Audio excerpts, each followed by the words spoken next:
We heard a lot of things about Jesus coming back, and a lot of people maybe think, well, he's taken a long time coming back.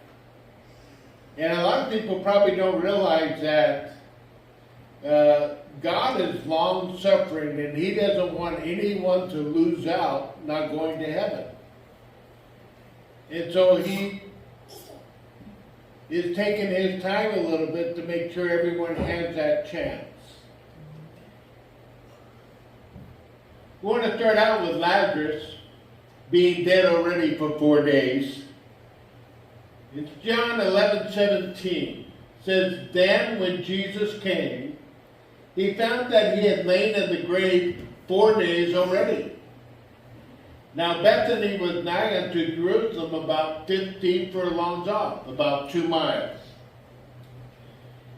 Jesus said, when he got there and after he talked to Martha and Mary, he finally came to where the tomb was, and he said, Take ye away the stone.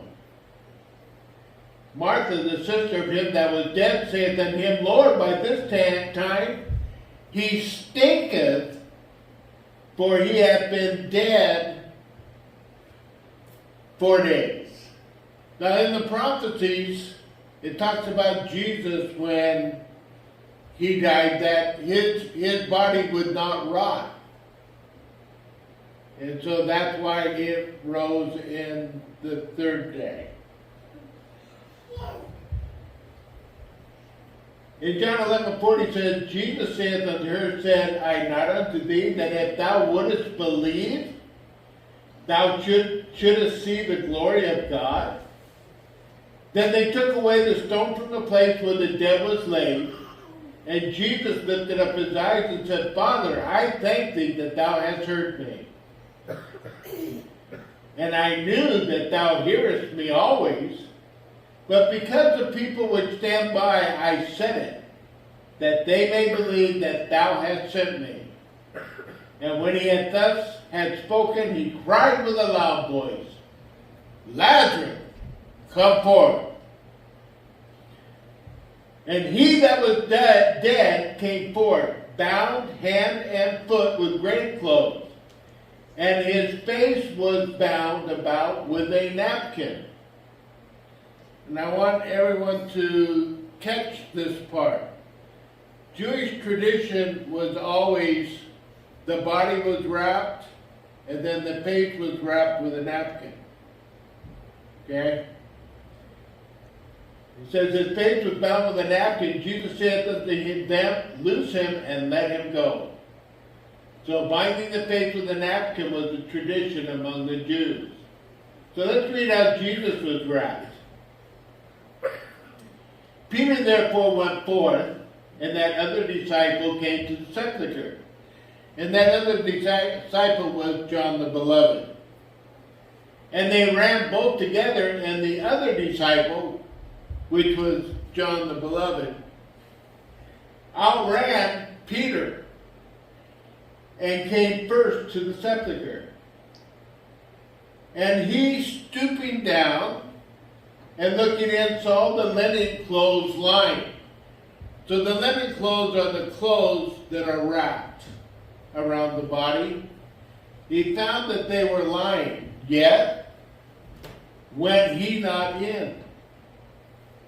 Then cometh Simon Peter following him, and went into the sepulchre, and seeth the linen clothes lie, and the napkin that was about his head, not lying with the linen clothes, but wrapped together in a place by itself. Then went in also the other disciple which came first to the sepulchre, and he saw and believed. What did John actually see that made him believe?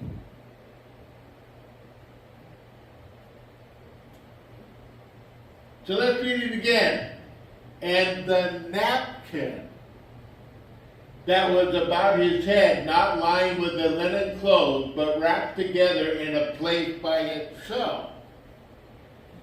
Then went in also the other disciple, John the Beloved, which came first to the sepulchre, and he saw the napkin wrapped up by itself, and believed. In Jewish etiquette, so what I did was I started looking for Jewish tradition and about eating in different places. And they have a modern version, and they have also a version when they had a slave.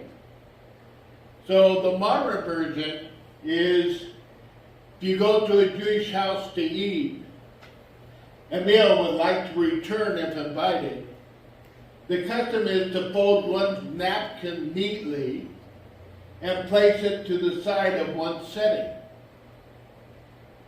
And that would inform the people that fed you that you were like to come back.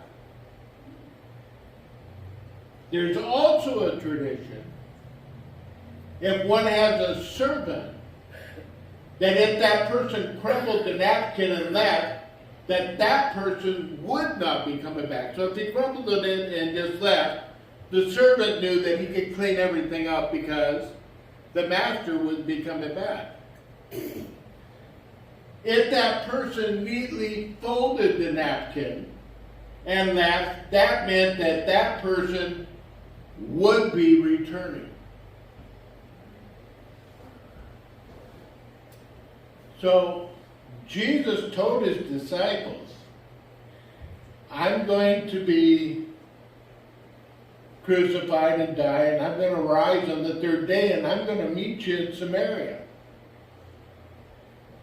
But no one, for some reason, understood what Jesus kept telling them. But now, Jesus folded a napkin.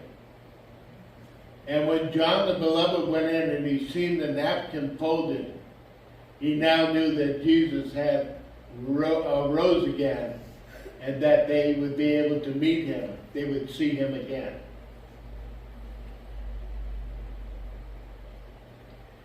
For me, when I read about the folded napkin that was about his face, I believe that Jesus was telling him that he was not taken by thieves, but arose like he had told them and would be seen by them again. We also know that the apostles got to see Jesus again before he went to heaven to be seated on the right hand of God. Actually, several times. Not only did Jesus show himself again to his apostles, but Jesus will be coming back from heaven. I like that sign when you're driving toward Portland. There's a sign that says, Jesus crucified, risen, coming back. I like that sign. Jesus is taken up in a cloud when the apostles were with him.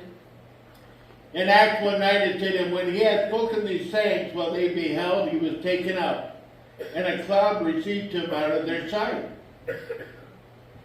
And while they looked steadfastly toward heaven as he went up, behold, two men stood by them in white apparel, which also said, Ye men of Galilee, why stand ye gazing up into heaven? This same Jesus, which is taken up from you into heaven, shall so come in like manner as you have seen him go into heaven. Jesus is coming back. The real question is are you ready for his return? John 14:3, and if I go and prepare a place for you, I will come again and receive you unto myself, that where I am, there you may be also. God of Jesus is good, isn't he? Not only did he let John know and those that seen the napkin that thieves didn't steal him, and he'd be seen of them again. But he also told us in Scripture that he was going to prepare a place for us, and he would be returning. Let us be ready.